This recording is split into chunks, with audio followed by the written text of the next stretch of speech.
Joining me now is Trevor Loudon.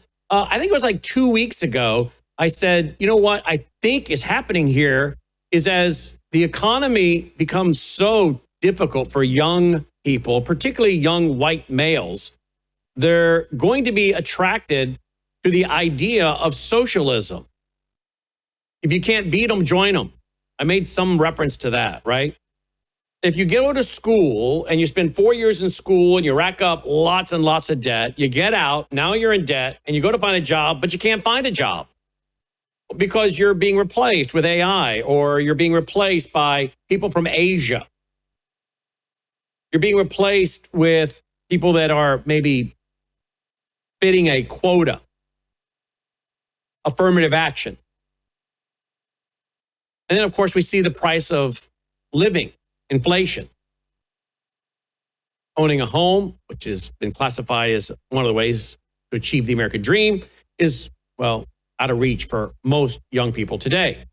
Add all this together, and many young people are starting to sour on the free market system. But we really haven't had the free market system, I think, since 1913 when the Federal Reserve was created. But nonetheless, this is going to be blamed on the failures of capitalism. And I really believe what we're seeing here is going to be used to do a couple things. I think 4 things. One is to create a bitterness towards capitalism, a bitterness towards capitalism. But this is really not capitalism. It's not the free market system. Not when you have big government, big business colluding together, massive debt, printing of money, the Federal Reserve, which is not in the Constitution. Congress is supposed to be minting our money, silver and gold.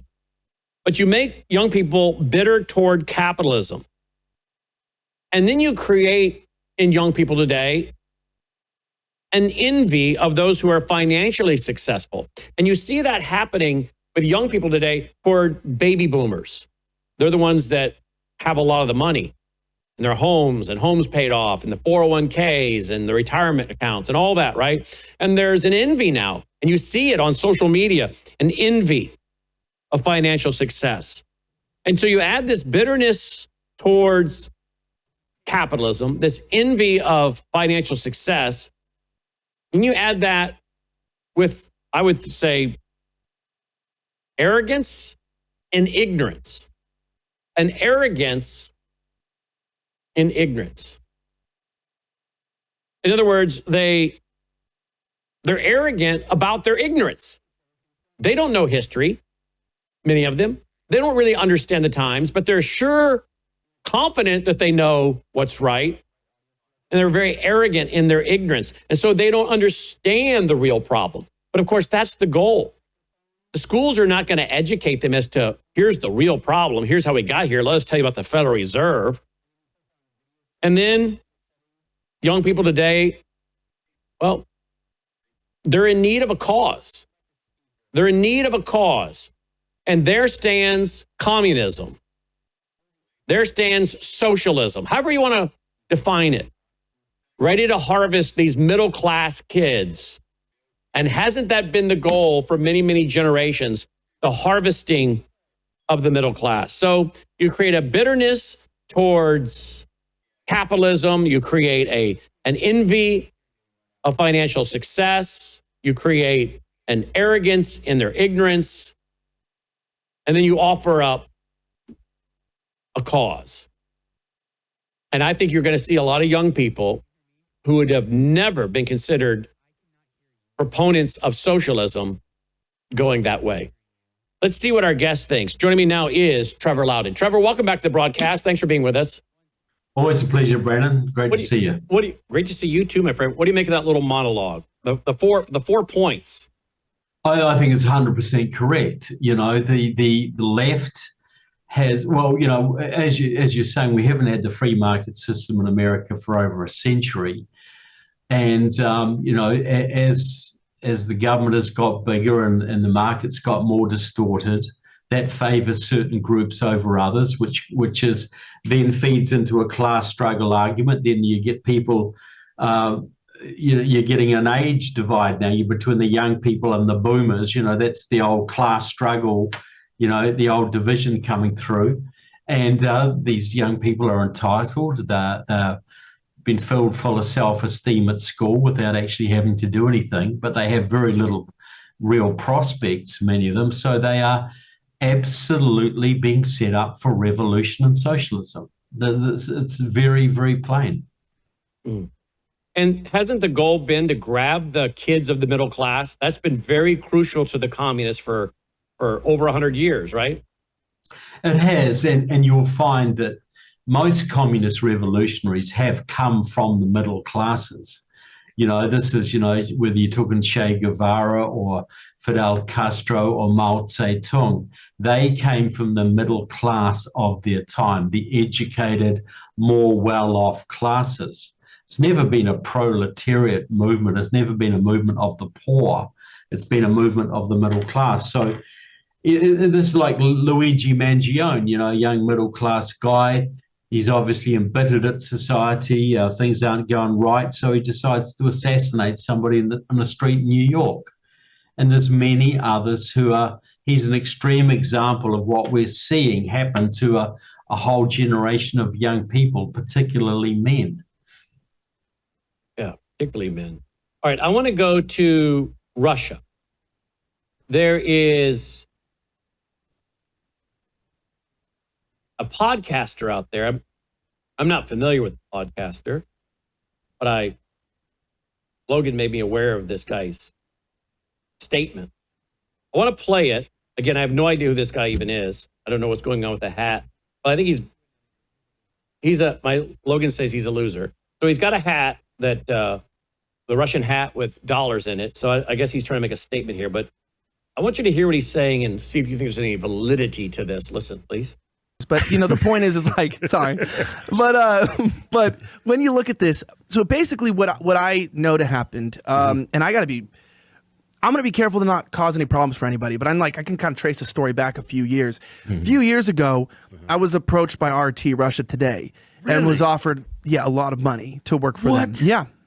I've been open about this, and so I was offered a lot of money, and I was offered. So I was out in Australia, and if you know about this, America thinks they're at war with Russia, but they're not. But I've been living in Australia, which is a bit of a different. I'm a resident there or whatever. I'm not a citizen, but my family is. My son's a dual citizen, whatever. Okay. That means he should run for Congress, right? Yeah. It's like it's a pre-factor. You got to be a dual citizen. So while I was there, Russia approached me. I ended up getting invited down to speak at a protest in Sydney, which turns out was funded entirely by Russia, which I have. I should put up pictures, by the way. I spoke at a protest against false imprisonment, and then everyone was like holding up signs of Putin, and I was like, oh, this is cool. Yeah, that was really cool. I really liked it. So I went up and I spoke, and because Australia has a Russian journalist imprisoned inside of the Russian consulate, just like, you have any of these other guys who have been arrested, these Americans, right, who are out there, or British people or whatever, who kind of expose things. So there was a Russian journalist who ended up exposing some of the corruption of Australia and Russia, and sort of was speaking fondly of Russia. And then they seized his car, they raided his home, and then tried to lock him down, stole his passports. So he abdicated to the Russian consulate. He's stuck there in prison right now, and the Australian government won't let him out. And so, I was obviously very sympathetic to that. Yeah. And Russia thought that meant I wanted to work for Putin, So I mean, he pays well. Dude, you're learning fast, bro. This is easier than slavery, bro. We all make money. Yeah. You know what I mean? This is better. I don't have to catch no one. You know what I mean? This is good. No, but sorry. So on the serious note, so they no one ever knows I'm a serious journalist, because every time I go on a show, it's like completely just out the window, Right. No, so he abdicated. He goes by Ozzy Cossack, his formal name. Cossack. Yeah. All right, Trevor, what do you make of that? I don't know if it's serious, but it seems like they're being serious. Does this sound like what Russia does and is doing, in your opinion? Oh, look, 100%. That's a very small example of it.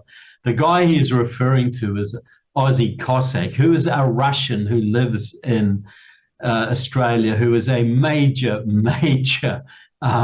friend of Putin, just promotes Putin's propaganda endlessly. But look, we saw, a couple, the Russians have massive influence on the American right and amongst journalists and influencers. We saw, that Tim Pool and several others were found to have been funded very, very big time by the Russians a while back. Wait. You have that all documented? Yeah, there was a big scandal. It was well known. They said, well, the FBI said they were inadvertently funded by the Russians.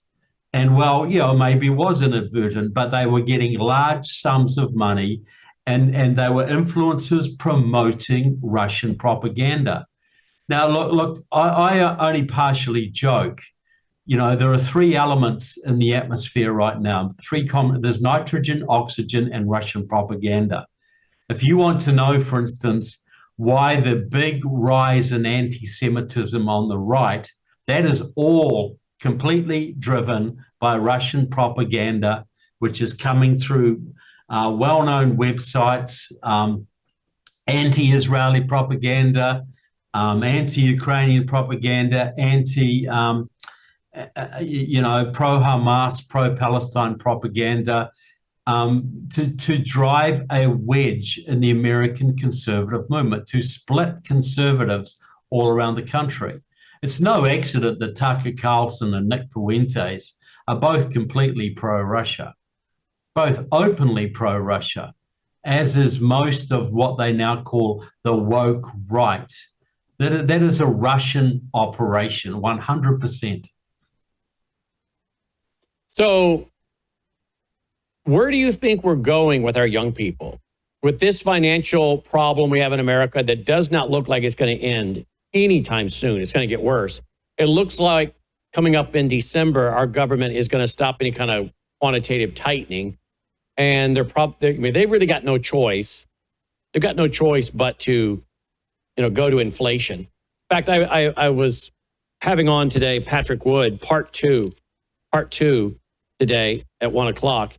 And in his book, The Final Betrayal, he has a quote from what he says is another trilateral commission member in 2023, one of the globalists who said this: 3 decades of globalization defined as integrated, free market based and deflationary has been replaced by what will be a multi-decade period of globalization defined as fragmented, not free market based, but industrial policy based and structurally inflationary. This year, 2023, is year one of this new global order, end quote. So the globalists have pretty well told us they're going inflationary because so much of the world is drowning in debt. Why not, basically make the debt smaller by inflating the currency, right? Well, this is exactly what they want to do, which if you look at the middle class, if you're an asset holder, if you're a major asset holder, you can get some benefits from inflation in a way, but if you're not an asset holder, if you're a young guy just starting out in life, any savings you try and get will just be eroded immediately. So, this will create a situation when people can't buy houses, people can't be part of the American dream, people get embittered and people become revolutionaries. So this will lead to a period of massive instability, and inflation in the past has normally actually ended up in major wars. So it's not a good thing, but we are going to be paying the price of the massive profligacy that's gone on by the federal government and other governments for many years now. And so, this is I'm not so scared of the inflation, though that's going to be bad enough. I'm scared of the social instability and the war that will come with it. Mm-hmm. So you're going to get a lot of young people who are going to turn into community organizers, maybe worse, domestic terrorists, joining the socialist cause. So it's kind of, a lot of them may be turning to Weather Underground. And the fascist cause, and the pro-Russian cause, and the pro-Chinese cause. There'll be a whole gamut of things here. Because the Weather Underground guys, Bill Ayers, those guys, they had advanced degrees, a lot of them, didn't they? Advanced degrees. Yeah, they had advanced degrees. They were the children of upper middle class people. They were not short of a dollar growing up. So what But appeals to them? Why is socialism attractive to the Bill heirs as young people that come from middle to upper class families? What's the attraction? Well, part of it is power and the ego that goes with social change. Part of it is guilt. You see this with a lot of trust fund babies. They never earned a dollar in their life, and they feel guilty about the wealth that they have. So they spend a whole bunch of it on promoting left-wing causes, which makes them feel a little bit better about themselves. Hardworking people who leave school and get a job, they don't really and make their way in life. Socialism doesn't appeal to them. It appeals to the poor who just want more, and it appeals to the idle rich, the trust fund babies, the upper middle class who have guilt trips going on. They believe the Marxism. But this time it could appeal to middle class kids that feel like they've been cheated because they played by the rules. They went to school, they worked hard, they got a degree, and now they're being cheated by this, quote, system. So when you have people talking about burning down the system, the Weather Underground, Prairie Fire, the other terminology, burn down the American plantation, all these different books and phrases and papers written with those, words, the system has really mistreated the young people of the middle class today. So a lot of them are not coming now because, hey, I'm poor or I'm a trust fund baby. Now you're going to end up with potentially millions of young people who are just ticked. And they're like, well, if I can't overcome this system, why not join it? And that's exactly what we're seeing. I don't know if you can find that, Logan, on social media, but Logan's finding some young people that are saying, okay, fine. I'm ready for universal basic income because I'm tired of it. I tried. I played by the rules. I went to school, got a degree, can't get a job. I'm being passed over. I'm a white guy, and I'm done. I'm sick of it. I'm all for universal basic income. We've never seen this in America before. No, but we saw it with Bernie Sanders. Bernie Sanders actually had some truthful analyses of the system. He looked at the corporate welfare. He looked at the distortions of the market. He looked at the corporate state, and he could see how that was screwing the middle class over. He could see that. His analysis was more of the same, make it even worse. But it attracted a lot of people because what he was saying was true. That the playing field is weighted, that the corporations are too powerful, that the old American free enterprise system is not there like it used to be. The mom and pop business, the family farm, all of that's being squeezed.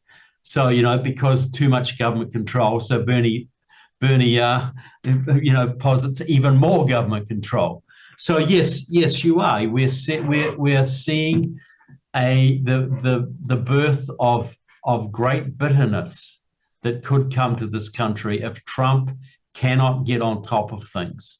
Well, how can he get on top of things when he's spending his time so much on international issues versus making America great? I mean, having the Crown Prince at the White House last night, a guy that I think the CIA says was involved in the taking out of that journalist, Muslim Brotherhood dude in Turkey. I mean, we're working with these kind of people, helping Qatar get a military base in Idaho. I could go down, 600,000 Chi-Com students coming into the country because we can't let the liberal, woke, cultural Marxist institutions collapse.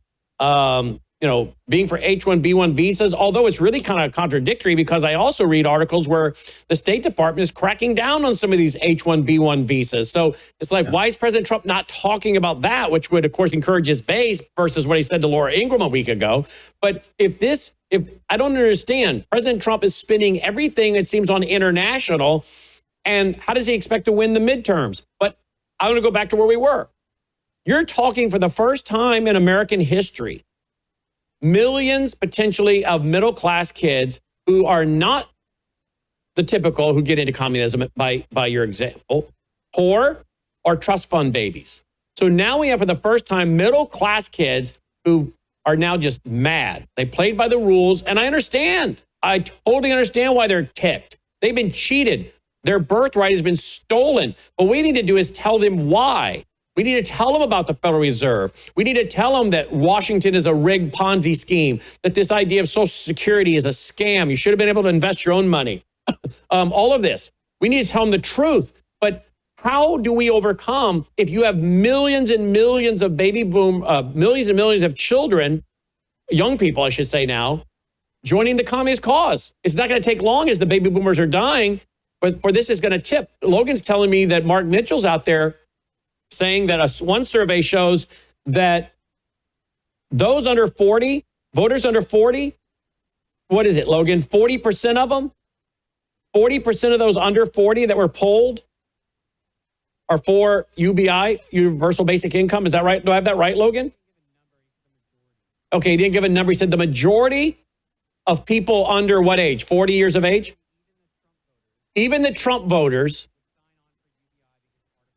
would sign on for universal basic income, even the Trump voters, because of things like AI. Yeah. Well, and universal basic income is basically just pure socialism, pure communism. Look, we're in tough times. This is there's no easy way out of this, and Trump doesn't appear to be providing the leadership or making the right signals to get us out of it. But I can see many crises coming, and I can see the midterm elections are going to be very, very hard to win on the way things are currently going. I don't know if you've had the chance to read Patrick Wood's new book, The Final Betrayal. No, I haven't. Well, it's a great little book. It's not very long. He's basically saying that MAGA is being betrayed when you have people like Peter Thiel come rushing in, who mentored J.D. Vance. His protege, Peter Thiel's protege, J.D. Vance, whom Thiel employed at Mithril Capital and bankrolled with over $15 million from his 2022 Senate campaign, serves as a direct conduit for Thiel's anti-democratic vision into the White House. That's what he writes. Yeah. And you have really the dismantling of MAGA coming. You do. Well, see, that's the other aspect of this. This is, you've got the Dark Enlightenment. You've got Curtis Yarvin in the background, who's basically a mini-me of Alexander Dugin, the Russian philosopher, Putin's brain. And the Yarvin movement, which is Tucker Carlson to a degree, which is Peter Thiel, which is J.D. Vance, believes in an American feudalism. Basically, the end of the free market, the end of the Constitution, and a feudalist system. Nick Fuentes, who is the epitome of this Dark Enlightenment stuff, said the other day, we've got to bring the right and the left together. The left has to give up immigration. The right has to give up the free market. This so-called this Dark Enlightenment, this Tucker Carlson, Nick Fuentes right, is basically very anti-capitalist, very anti-free market, very socialistic, and is bordering on feudalist fascist. And it has a lot of influence in the Trump administration as well. So you've got all these forces converging. Brandon, you and I grew up really in an era where it was pretty straightforward to be a conservative. In the Reagan era, et cetera, you were anti-communist, you supported the Constitution, you supported Israel, you supported our allies, you supported a good education system, you supported the American way of life, and you supported the free market system. It was pretty straightforward being a conservative. Now the conservative movement in America is split multiple ways, pro-Israel, anti-Israel, pro-free market, anti-free market, pro-MAGA, anti-MAGA, whatever. It's a much more divided movement, which is only going to potentially hand power back to the left on a permanent basis. Will it do that, or will they collapse the system before Trump can get out of office, and they will move to digital IDs? They'll downsize government like mad, because they have this whole program called, the acronym is RAGE, has something to do with getting rid of all the government workers. I can't remember what it stands for, Logan. Do you remember RAGE? Yeah, RAG? that's all part of the Dark Enlightenment. Yeah, as exactly. well. So all of that is a possibility. All of that is on the table. So there's so many currents coming at us right now. Most of them negative. Listen to here's what he writes on page 58, Patrick Wood.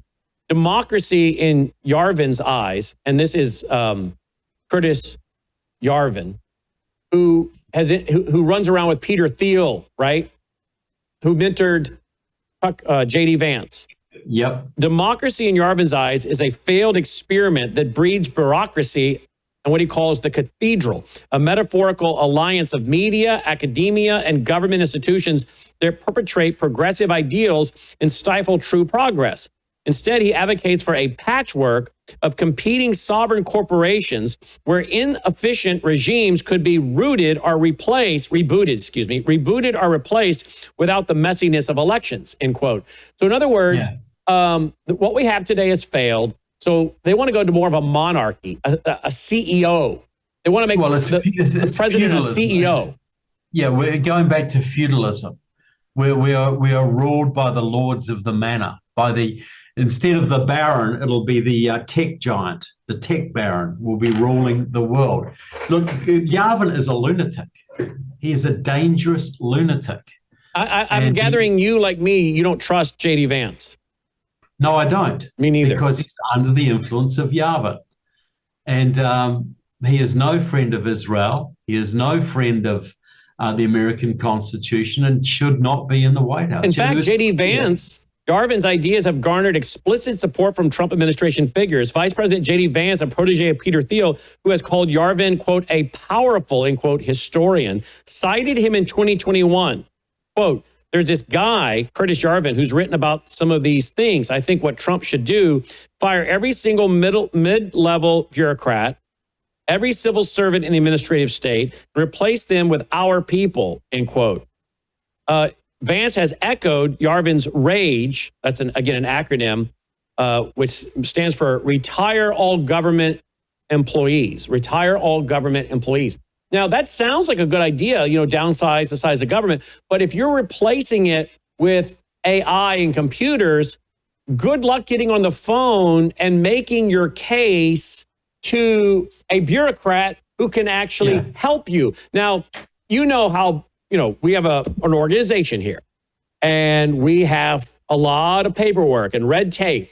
And I have an accountant and tax attorney and a litigation attorney and a intellectual property attorney and all these different attorneys and people we have to deal with to keep all of our books in order and jump through all the bureaucratic red tape. And not too long ago, we got a letter from a government agency and wanting to know about some, asking some questions to figure out if we were in compliance with tax issues. We got the individual on the phone after they sent a letter with their phone number, called them. They were very nice, talked to them, asked them what they were looking for. They explained. I told them what I knew. And I said, but I'm not an attorney or an accountant. Let me put you in touch with my tax attorney. My tax attorney and him got together. They talked.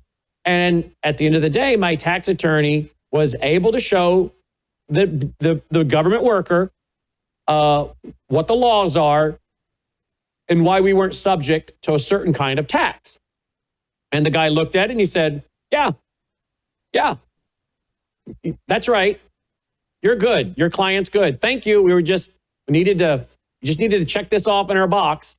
Now, good luck having that kind of cordial, common sense, look at the law, go back and forth, you understand each other's position, and then compare it to what's in the black ink on white page law. Good luck doing that with AI. So while I'm all for getting rid of a bunch of bloated bureaucrats, which I know sounds appealing to MAGA, MAGA doesn't understand. You're not going to be able to get on the phone with your accountant or tax attorney and find out what the bureaucrat and his office are wanting and then come to an understanding and move forward. Good luck doing that with AI, right? Yeah. Well, this is the thing. This is not cutting back bureaucrats like Reagan would so the government is smaller and more responsive to the people. This is cutting back bureaucrats and government so that the corporations can run the world in a feudal manner. I think this is the ugliest thing that's ever been proposed. You know, this, like, I'm well, all now you're sounding like Patrick Wood, because Patrick Wood says this is worse than communism. Well, I don't know about that, but it's on a par and would lead to that. This is feudalism handing the world over to unaccountable lords. Well, let me ask you this: do you see this is what Americans technocracy? fought a revolution to get rid of, and these people hate the Constitution.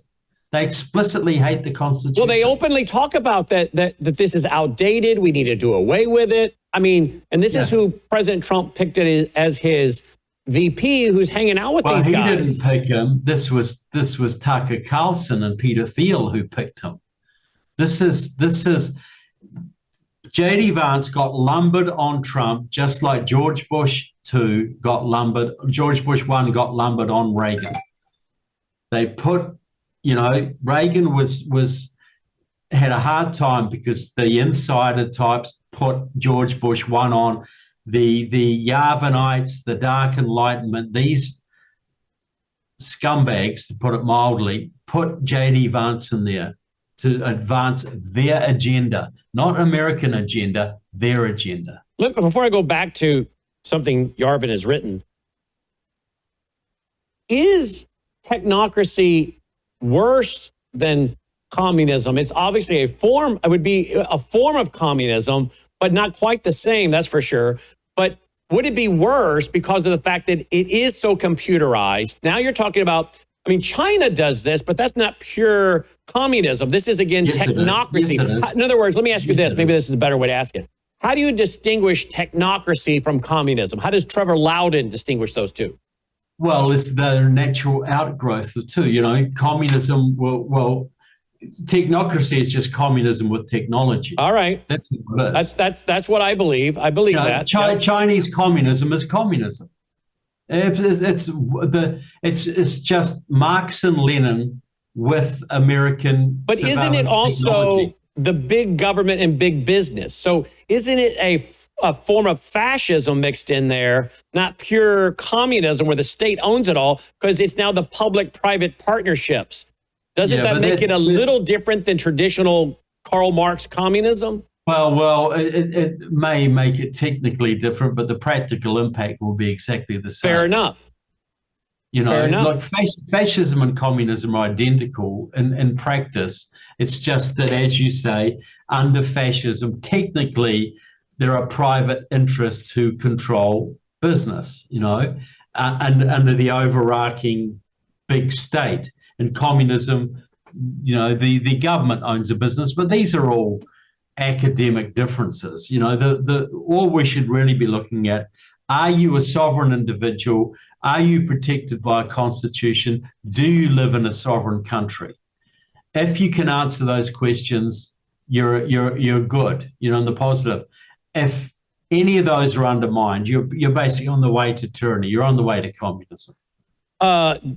Do you think that at some point the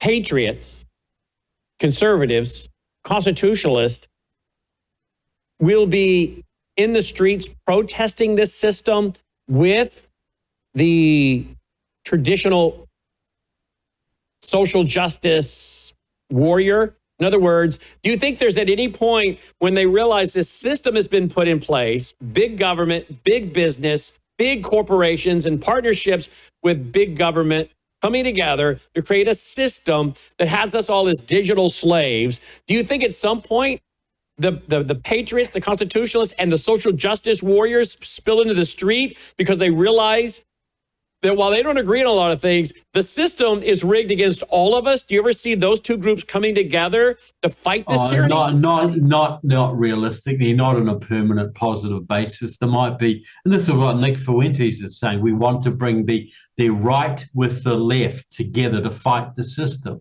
But he's not right. He's a leftist. So he's bringing the fascist left with the communist left.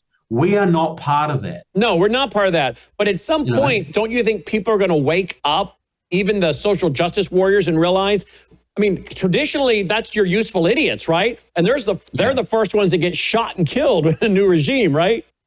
Yeah, well, there will be all sorts of things like that happening, but it's not an alliance we should be seeking. We should not. No, I don't think we should be seeking it. I agree with that. I just wondered if that would be a natural outgrowth. I don't think we should seek it, but I just wonder if that would be a natural outgrowth. That there'll be fractionation, and people will fight different things. But our job is to save the real, true conservative movement. You know, the Judeo-Christian, small government, constitutional system that America was built on. That is what is the only thing that's keeping the world stable, and that's what's under attack now from these fake rightists and the leftists. Okay, so how much of the MAGA movement is waking up? Because I'll tell you something, we're doing huge numbers over here. We're not going down in numbers, we're increasing in numbers. Now, people would say, and there are even people on my own team, you know, 3 months ago saying, you might want to be careful. You don't want to upset too much of the MAGA people. You better be careful. I said, you know what? I'm going to bring them along. I'm going to bring them along. I'm going to educate them. I don't want to turn them off. I want to bring them along, but I am not about to moderate what I say so that I am now just a parrot of some political movement. Okay. I speak truth. We are guardians of truth. And so that's what I've sought to do, is to slowly bring people along based on what I'm seeing. And you know what? Our numbers are going up because I think people realize House is not a politician. He's not selling out to some sponsors that are telling him what he can and cannot say. He's not being bought by, the White House or some foundation, liberal foundation or moderate foundation or globalist foundation buying him and controlling the narrative to deceive people. He's clearly a free agent. And now he's gone from being a very enthusiastic supporter of Trump's MAGA policy, particularly in the first term, to now saying we're on the wrong track. And where this is going to lead is to a technocracy and World Economic Forum 15-minute cities and a dystopian digital system of slavery. And I think people are tuning into this program because they realize we're not playing this right-left. Democrats are all horrible, Republicans are all wonderful, that we really have a problem with both parties. This is not Fox This is not Fox News. And so our numbers are going up. So with that, do you think there's a percentage of the MAGA people that are waking up and realizing that J.D. Vance and his people around him that put him there, that we're in big trouble, that the whole Trump Agenda 2.0 term could be derailed? Yeah, well, and especially what has brought it into real focus is the Israel issue, because there's a lot of my friends are shocked at how quickly the propaganda, and this, as I say, this is Russian propaganda, this is dark Enlightenment stuff, has tried to turn and tried to build an anti-Semitic strand inside of MAGA to embarrass MAGA and divide MAGA.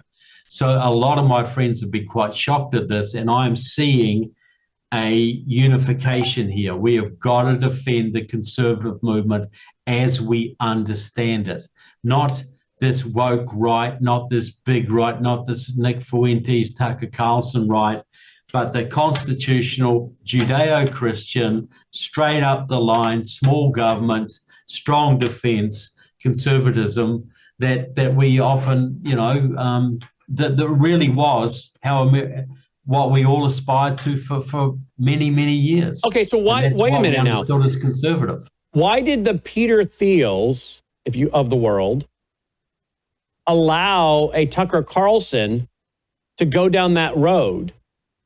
If they did, assuming they did, why would they have him go down that road and split the MAGA coalition when the MAGA coalition was pretty excited about the idea of Doge and finding out where the waste is? Why would they want to split their own coalition? Why not keep the coalition together? Don't go down that anti-Semitic road. Keep the coalition together and move forward as a coalition and deceive the coalition into believing that MAGA was what they thought it was, not the technocracy that's behind it. Why would they not keep the coalition together and be more powerful?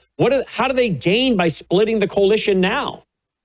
Well, I think, these people, many of them work for Russia. Simple as that. they are in Russia's pocket. And Russia wants to destroy the conservative movement, the MAGA movement, to bring the left to power and basically give Russia a free hand in the world. These people are mainly in Russia's camp. And Russia is all about civil war, all about the destruction of MAGA, all about the destruction of the American Republic. That's who they're working for. You know, why is Elon Musk's father going to Russia all the time and appearing at great big, Russian conventions?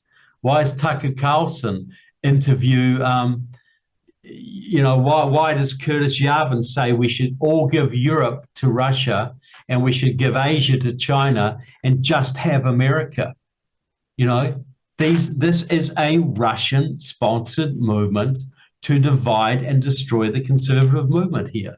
The old Reagan coalition. The Russians learned that their biggest enemy was traditional American conservatives. So you got to get inside the conservative movement and wreck it.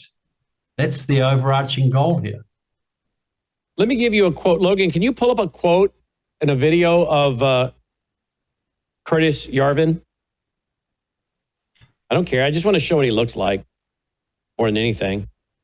Let me give you Why would anybody follow this guy? Why would anybody put any credence to anything he says? Well, doesn't that tell you a lot about J.D. Vance if he's quoting him as he was? If anybody thinks Curtis Yarvin is an intellectual, you have to question your own judgment. And if J.D. Vance owes his job to fans of Curtis Yarvin, you've got to question J.D. Vance's motivation and competency. Do you know that Yarvin is called for a humane alternative to genocide? This is what's in Patrick's book. He says in 2008 on his blog, quote, on a blog post, Yarvin wrote, quote, however, this is him. Yarvin has proposed a humane alternative to genocide from removing undesirable elements from society without moral stigma. Okay, here, as he wrote in 2008, quote, however, it helps us describe the problem we are trying to solve. Our goal, in short, is a humane alternative to genocide. This is the ideal solution. It achieves the same result as mass murder, the removal of undesirable elements from society, but without any of the moral stigma. Perfection cannot be achieved on both these accounts, but we can get closer than most might think. The best human alternative to genocide I can think of is not to liquidate the wards, either metaphorically or literally, but to virtualize them. A virtualized human is in permanent solitary confinement. Let me read that again. A virtualized human is in permanent solitary confinement, waxed like a bee larva into a cell which is sealed except for emergencies. This would drive him insane, except that the cell contains an immersive virtual reality interface which allows him to experience a rich, fulfilling life in a completely imaginary world, end quote. This is the Matrix. This is, but for a man who's taken as a philosopher to seriously propose that kind of thing, Yarvin is an atheist, a self-proclaimed atheist. So he doesn't see people in terms of spirituality. He sees them as machines, some who are useful, some are not useful. How do you marginalize the useful ones? His final solution might be a lot more humane than Hitler's, but it's still him. Certain people get to decide who are undesirable and who are not. This is feudalism. This is the lords of the earth. This is not the American constitutional system where every man's rights are guaranteed by God, where only God gets to judge the value of human life. This is just so inimical to what America stands for. The fact that you have a vice president who gives any sympathy to this lunatic at all is got to be grave concern. And the fact that Trump does not see this and has people around him who promote this kind of vision, like Tucker Carlson, like Peter Thiel, is just shocking. Well, it is, and it's very troubling. I'll tell you that. And Patrick is right on in what he's saying. He's 100% right on. You know, one of the guys that he supposedly, according to Patrick, that Yarvin likes is Martin Heidegger. Yes, who was a Nazi. Who was a Nazi. I write about him in my book, The Coming Religious Right. Let me just put in here real quick what I wrote about. Let me type in, do the old Control F, and read to you a few quotes. Here we go. Martin Heidegger's existentialism, which basically is a fancy word for moral relativism, and that of Kierkegaard differed in some ways, as did the existentialism of Kierkegaard and Nietzsche, but there's room for both on the highway of postmodern thinking. Kierkegaard and Nietzsche, of course, were the founders of postmodern thought, differed radically, most famously in their approach to religion, Christianity in particular. Kierkegaard was devout, while Nietzsche was a blasphemous atheist. But so too, 20th century existentialism or moral relativism would include both religious and atheistic philosophers. Now listen, Heidegger promoted deconstructionism in Germany. Listen, folks, don't let your eyes roll back in your head. I know big words, deconstructionism. All we're talking about there is a Marxist ideology of destroying foundations and absolutes. Heidegger, in a simple Cliff Note definition, Heidegger promoted deconstructionism in Germany.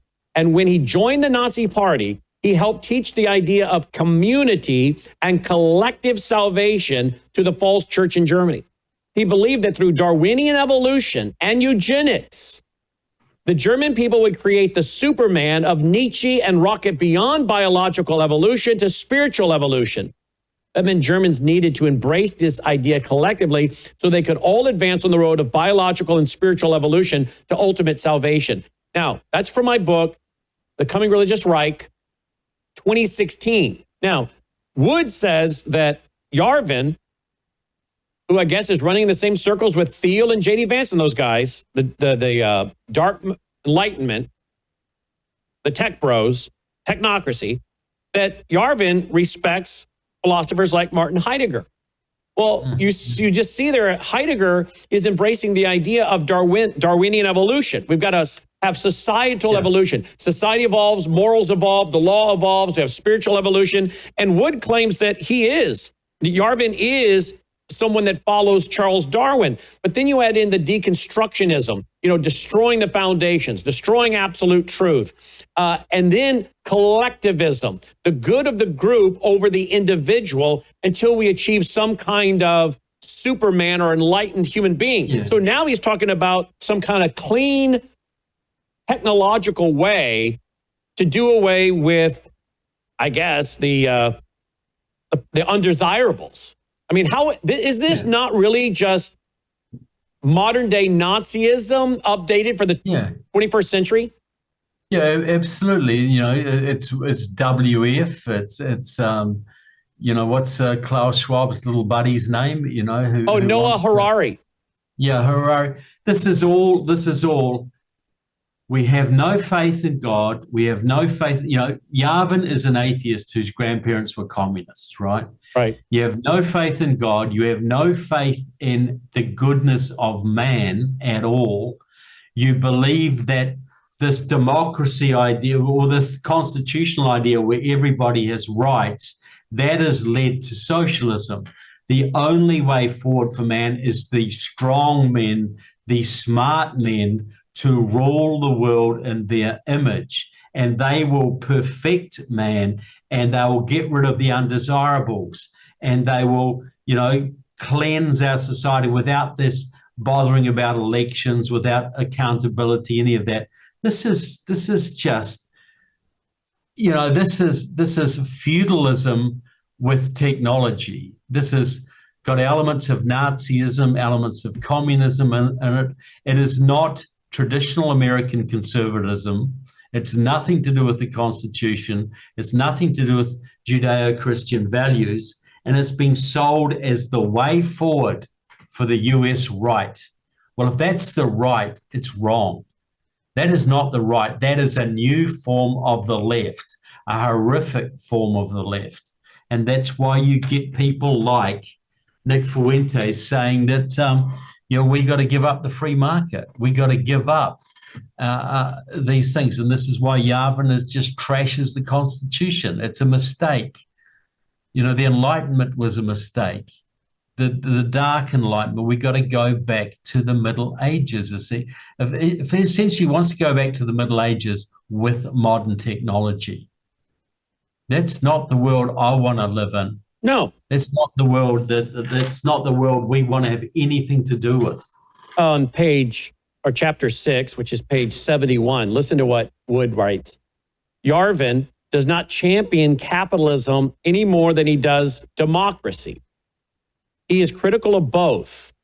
And by democracy, I know we're a constitutional republic, but democracy, I guess, is being used in the generic term of people vote, people decide. So he's not a fan of rule of law, all that sort of thing. Right. So he's not a fan of democracy. He's not a fan of capitalism. He's critical of both, seeing them as insufficient for achieving order and stability in society. He proposes instead a radical alternative rooted in anti-democratic and anti-capitalist principles, a centralized authoritarian government modeled on the efficiency and unity of a corporate monarchy, not on democratic participation or market freedom. He does not merely seek to preserve the established order. He wants to overthrow it. Ever since 1933, technocracy has been trying to kill capitalism and the concept of free market economics. Initially, the technocrats aimed to replace price-based currency. Listen now. In 1933, the technocrats, which I think included Elon Musk's grandfather, right? I don't know. Yeah, Patrick Wood talks about his grandfather, right, Logan? Elon Musk's grandfather was involved in that.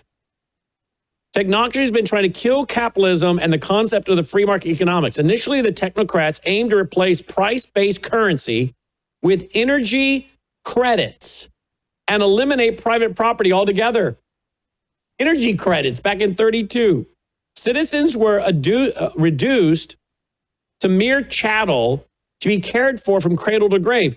The accumulation of wealth was forbidden because your energy credit allotment would expire at the end of the period. It reminds me of Solomon. There's really nothing new under the sun. There's really nothing new at all. Trevor? No, this is communism, fascism, feudalism. Look, the only thing relatively new under the sun was the American Constitution. Well, that wasn't new. We had to have, that took thousands of years to get us to that point. And that led to the greatest flowering of prosperity and freedom we've ever seen.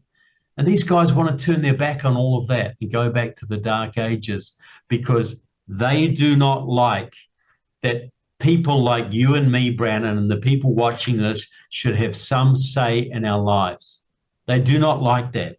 They believe they are born to rule, and the quicker they can get rid of the Constitution and our system of government and everything is ruled from above, the happier they will be.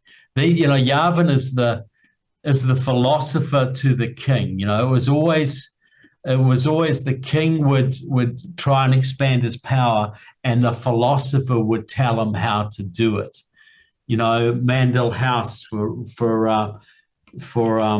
Woodrow Wilson. These type of people. Well, he wants to be that type of person, the intellectual who tells the tyrants how best to rule. Yeah. Well, I just wanted to get you on here to talk about this. Let me read this in closing. The Dark Enlightenment is rooted in anti-capitalism. It promises an age of abundance, or the golden age.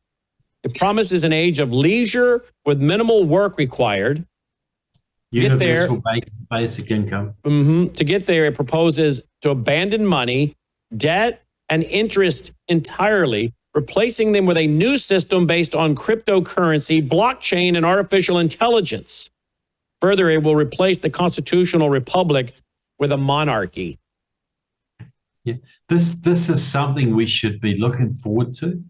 This is something that's going to replace the most productive system the world has ever known.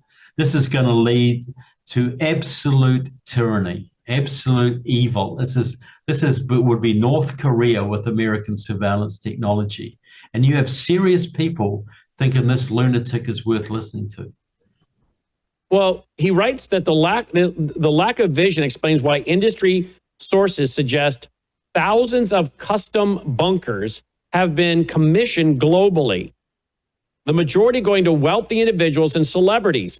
However, the subset explicitly built by tech oligarchs like likely numbers in the dozens, based on reports from reported cases and interviews with bunker builders. Well-known figures with survival bunkers reportedly include Mark Zuckerberg, Sam Altman, Jeff Bezos, Peter Thiel, Palmer Luckey, Reid Hoffman, and Steve Huffman. There is a cone of silence around the location ownership because of non-disclosure agreements are required for all construction workers and contractors, suppliers, and maintenance personnel. But he goes on to say, are they building these because there's going to be a period of massive civil unrest between these two systems as we go from a debt-based system to an asset-based system and the setup of the new currency? He says foreclosures of homes, personal and business bankruptcies will also destroy debt as the underlying assets are tokenized and transferred into the portfolios of the cash-rich investment funds. Remaining mortgage and customer debt will be turned into assets in return for the underlying property titles. Exactly how this will play out is uncertain, but the odds are rising that a forced nationwide default on mortgaged property could essentially wipe out debt altogether, transferring property ownership to the mortgage holders. Their income stream would then be the rent collected from the occupants and not the interest collected. It will be easy. You will own nothing and you will be happy. Exactly. Own nothing and be happy. Klaus Schwab. It would be easy to compensate the former owners for their remaining equity share by issuing asset-based cryptocurrency. So whatever equity you have in your home, we'll put that on digital block for you and go out and spend it however you want. But your what you've been paying will now be rent, not paying down a mortgage. So you won't own the home anymore. And some people may say, "Great, I'm tired of this, and I don't want to deal with that anyway." So sure, and then I can tap into the equity in my home and start spending it. So the question is, are we going to have some kind of civil unrest or problem between the old system and the new one? Is that why these guys are building bunkers, Trevor? Well, yeah, I think, well, partly they build bunkers because they see that we could have instability from a whole bunch of reasons, war with China, whatever. But look, and I think he gave a list of people, and I think some of those people would have different motivations. They weren't all bad people that were listed there. But the point is that, we are coming into a period of instability. So what do we hang on to? How do we keep the thread alive? What has made the West great? What's made America great? It's that it's Christianity, the Judeo-Christian culture, the Constitution, and the political forms that have guided us for a long time. That is what we must keep alive here. Yeah, that 100%. Is what we must preserve. So in closing, Trevor, how do you think, if at all, a provoked world war, because it seems like Europe, some of these people are deliberately trying to get us in and not calm things down, but keep this thing going. How could a provoked world war play in to this technocracy and shift to a new system? You don't have to provoke the Russians and the Chinese. They're already planning the war. Well, that's right. They are. About that. Okay, so how would a world war be used for technocracy's benefit? Well, for a number of reasons, war is a way to wipe out debt. It's a matter, these guys can probably think they can control the Russians or the Chinese. I think they're deluded. I think a lot of these people who think they are the Lord, I think what's his name? The Planned Parenthood, Microsoft guy, Bill Gates. I think he thinks he's in good with the Chinese. He's their friend, and they're going to rule the world in partnership. I think he'll be lined up and shot like everyone else. I think there's a delusion amongst these technocrats and whatever. They think they can give the Eastern Bloc to China, Europe to Russia, and we Americans will just prosper and we'll have our technocracy and our dark enlightenment. No, what'll happen is, and that's why they always talk about multipolarity. America shouldn't be number one. We should share the power around Russia and China and Iran and all the other countries. Now, what will happen straight away is, as soon as we get rid of the current system, Russia and China will smash us, join to smash us. This is a Russian scam. This is designed to weaken America, destroy our alliances, destroy our economy, so we can be picked off by our enemies. And the people doing it may think they're in control, but I think they will be lined up and shot like everyone else. Personally. Did you think that Trump's second administration would turn out like this? Look, I've always put it this way. I campaigned all around the country against Kamala Harris because Kamala's a communist. And I knew that Trump would do some good things, and I knew he was a better option, but I also knew that there were people around Trump who were in Russia's pocket, and this Yarvinite streak going on. So I was always concerned about that.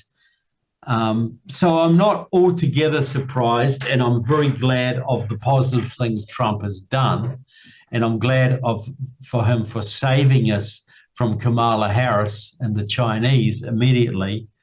But he is his foreign policy. I'm more okay with his domestic policy than I am with his foreign policies. Foreign policy is very much what Russia or China would want right now. So I am disappointed from that point of view. I was hoping for better. Yeah, me too. Do we have the clip in closing of Yarvin, Logan? You want to play that clip?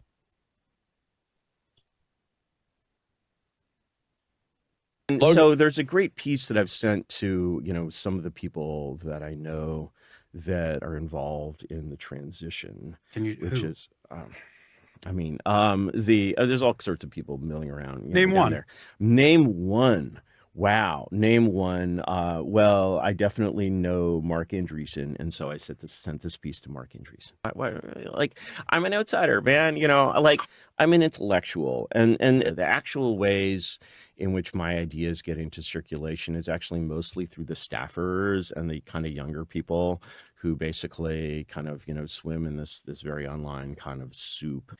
I'm on very safe ground, despite not knowing him well at all, that someone like J.D. Vance believes essentially in the common good. And the idea that government should serve the common good.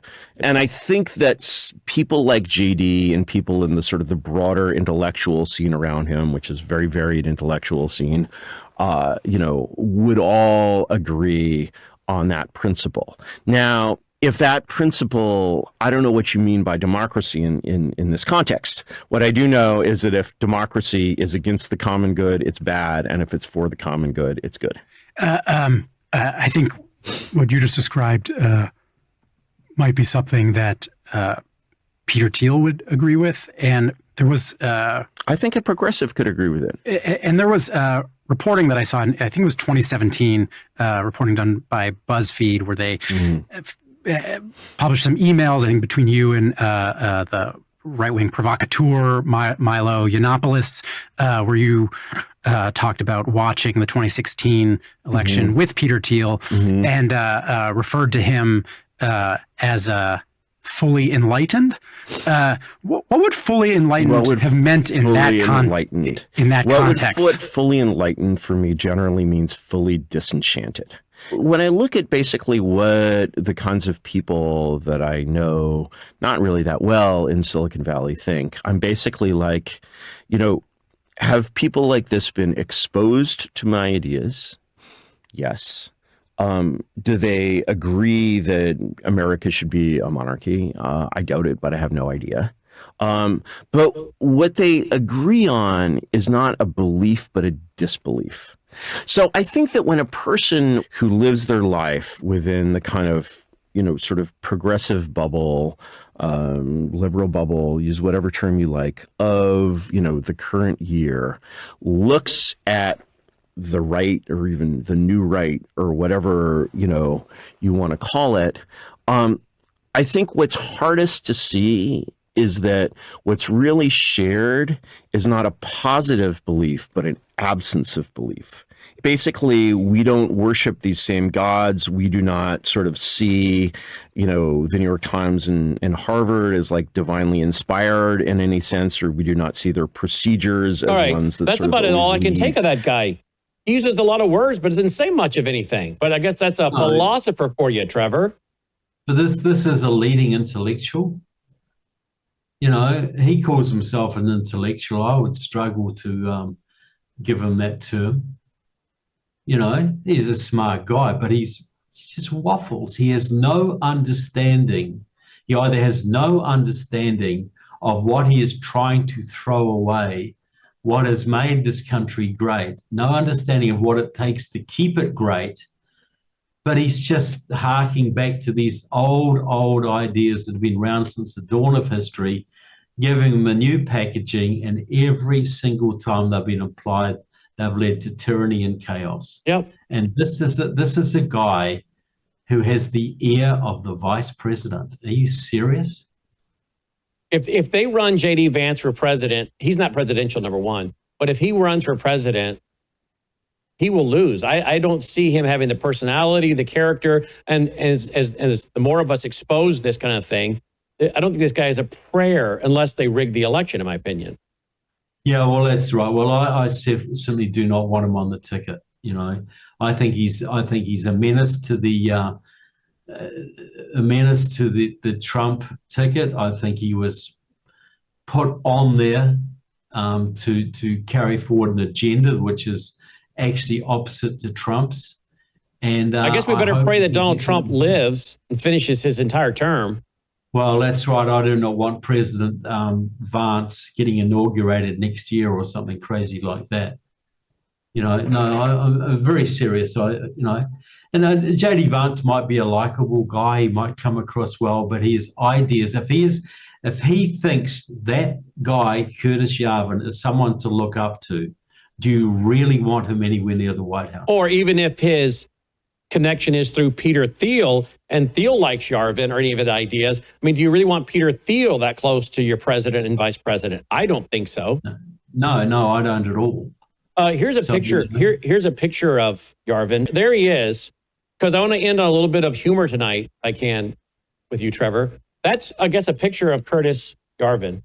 And I could not figure out who it is he reminds me of.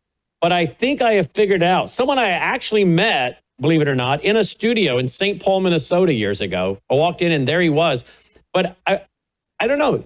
I think Yarvin ought to get himself a ukulele. Because this Yarvin reminds me an awful lot of this guy right here. Yeah. Whatever he did to this song. Oh, tiptoe through the window, by the window, that is where I'll be. Come tiptoe through the tulips with me. Yeah, I think I sense some similarities between these two characters. No insult to Tiny Tim. Tiny Tim might have been more tolerable, but there you go. Yeah, well, he did a lot less harm, that's for sure. I walked into a recording studio in St. Paul, as I said, and there was sitting in a chair Tiny Tim, who was not a tiny guy. He was actually kind of tall. Well, everybody is compared to me, but he's an interesting character, no doubt about it. He got married on Johnny Carson, didn't you guys? They don't know. I'm asking them things they have no clue of. They don't even know who Johnny Carson is, do you? They wouldn't even be born. They wouldn't even. Thomas doesn't even know who Johnny Carson is. Yeah. Let's see. Tiny Tim gets married on Johnny Carson. I think it was one of the highest rated shows. Yeah. It was one of the highest rated shows around at the time. You guys could Google that if you wanted, but it would take you guys 10 minutes to find it. It's crazy the stuff I can find out here while I'm live on the air. quicker than those boys in the control room. But I thought the kids were all supposed to be so fast on technology. But I bet if I have time to look, I'd find out that, because I think my mind remembers, the ratings for the Tiny Tim wedding on Johnny Carson were huge. I mean, some of you probably actually watched it. Some of you probably actually watched the Tiny Tim marriage on Johnny Carson. I actually found some clips of it. They've all got their backs to us, but here we go. They actually got married. Here we go.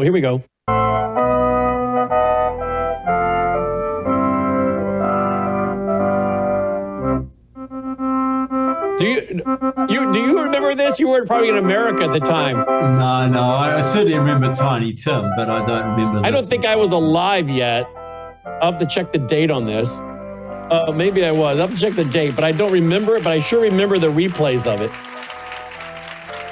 I had to have been alive. That looks like the 70s. Well, I don't know what year it was. I hope it was a long and successful marriage. That's all I can say. I don't think it was.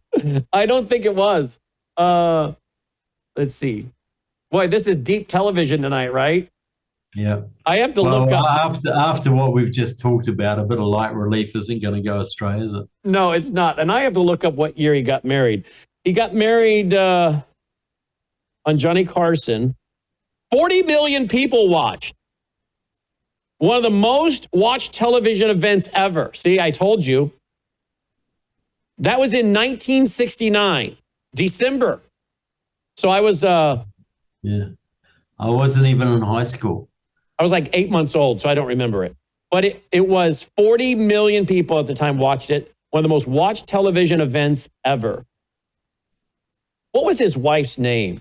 Does anyone remember what her wife's name? What did he call her? Miss? He called her Miss something another. What did he call her? Miss Sue? That was his third wife. What did he call his first wife? I don't remember. He called her Miss something another. But Miss Vicky, that was his name? Her name? Yeah. You look at that, you beat me on it. He was transported, wow. See, I met him in St. Paul when I walked into that studio. November 30th, 1996, he was playing a gala at the Women's Club of Minneapolis. He had his third wife, Miss Sue, know before the show that he was not feeling well, but did not want to disappoint his fans. For the start of his performance, most of the audience had left. Really? That's sad. In the middle of the performance, his last number of the evening, a rendition of his top hit, Tiptoe Through the Tulips, he suffered another heart attack on stage. His wife asked him if he was feeling all right, and he said he was not. She then helped him back to their table where he collapsed and never regained consciousness.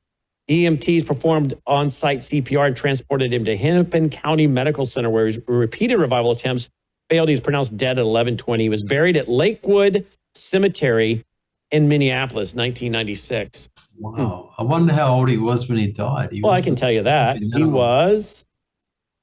He died at the age of 64.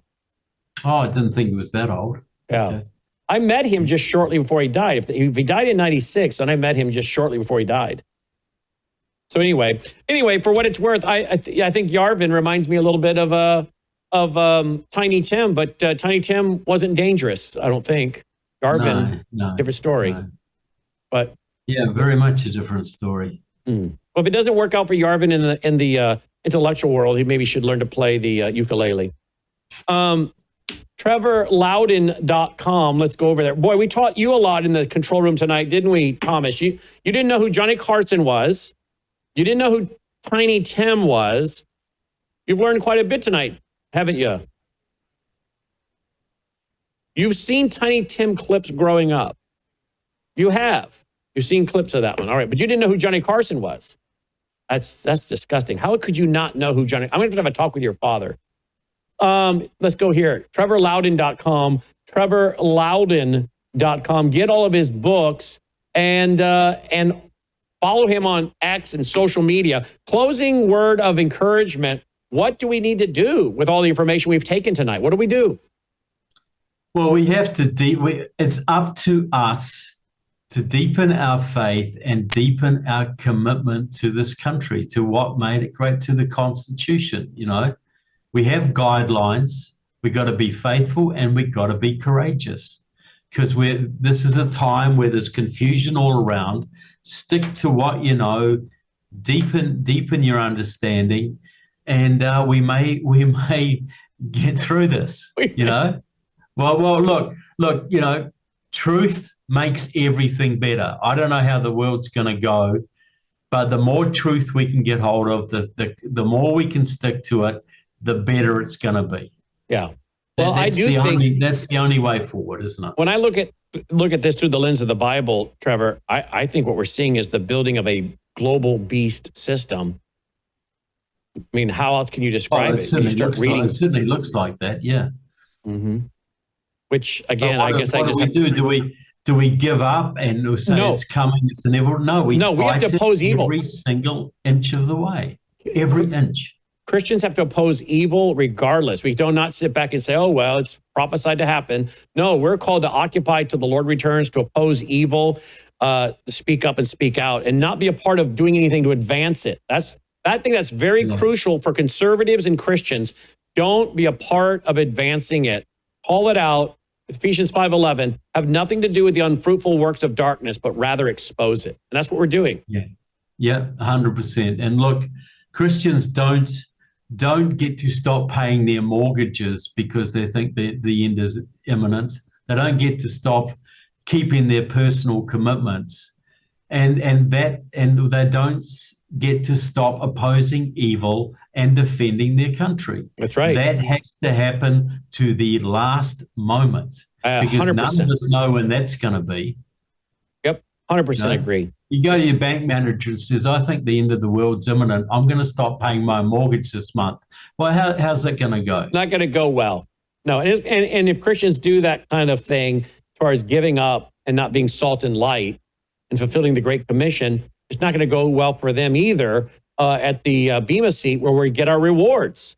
You might get in with your salvation, justification, but you're not going to do well on rewards when it comes to sanctification, ongoing faithfulness, and obedience. So no, we have to run through the tape. We have to run the race all the way to the end, and that's what we're seeking to do. Otherwise, we would not be talking about these things. We would say, but we understand our obligation is faithfulness. Let's just have a good time. Let's just go fishing. Let's go to Vegas. Let's whatever. Yep. You know. How does that? You're right. There is a day of judgment, and it is James 4:17. It's not just for he who knows the right thing to do but does not do it, for him it is a sin. Amen. So if you know it's the right thing to stand up for what is true, the right thing to stand against evil, the right thing to defend your country, and you don't do that, that's a sin. 100%. 100%. Well said. And as always, we appreciate your time. We don't rehearse these interviews, so a lot of times you don't know where I'm going, but I love the fact that I can have you on and talk about pretty much anything because you're so well studied. So thank you so much. Yeah, well, it's the principles, isn't it, Brandon? If you know your principles, you can go any direction because those principles are so universal. 100%. Trevor Loudon, thank you, sir. Thank you. There he is right there, trevorloudon.com, trevorloudon.com. Did I hear Logan come back in the control room? Logan, you missed out on Tiny Tim and the ukulele and everything. Man. All right, we're going to take a quick break. And when we come back, I got some very special videos to play for you. These are some tours, like to, what is it, Logan? Where did he go? The city of David? Trevor Loudon went to the city of David. Where else? Do you know? Huh? Not Trevor. Aaron, thank you. It's getting late. I'm getting tired. Aaron, our reporter on the ground in Israel, went to the city of David and did a tour for us. Where else did he go? You don't know where else?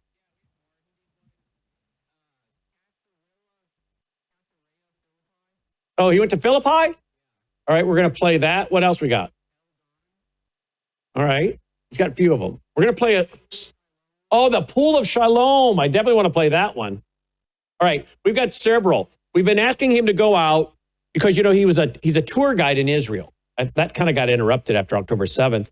But it's starting to come back a little bit, but not much. But we picked him up as a reporter, and we give him regular love offerings and ask him to come on our broadcast, but also to go out and do tours like he would with a tour guide. But bring your camera, bring your microphone, and take us on tours of Israel, the Holy Land. And he's doing that. And again, we send him regular love offerings because a workman's worthy of his hire. So we come back, we're going to play some of these. You might want to tell your family and friends to tune in. Really cool stuff.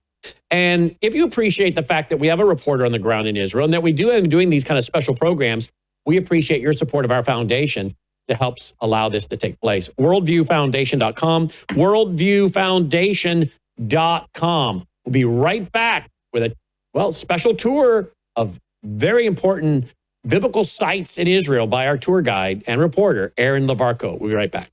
News is moving faster than ever, and so are we.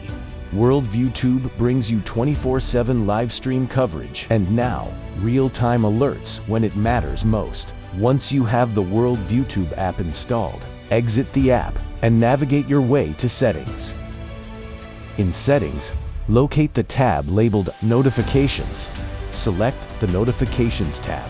Scroll down until you locate the WorldviewTube app icon. Select the tab, and here you can turn on and customize your notification experience for the WorldviewTube app. News doesn't wait, and neither should you. Turn on push notifications to stay informed. Every headline as it happens.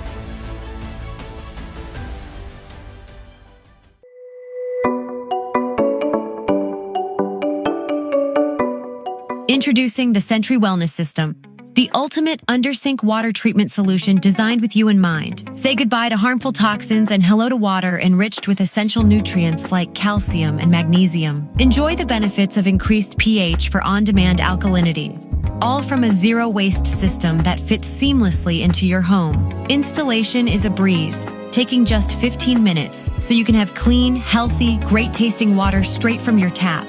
Perfect for apartments, homes, rentals, and even RVs. Elevate your hydration and well-being with the Sentry Wellness System because you deserve the best in every drop. Sentry H2O. Tap into wellness.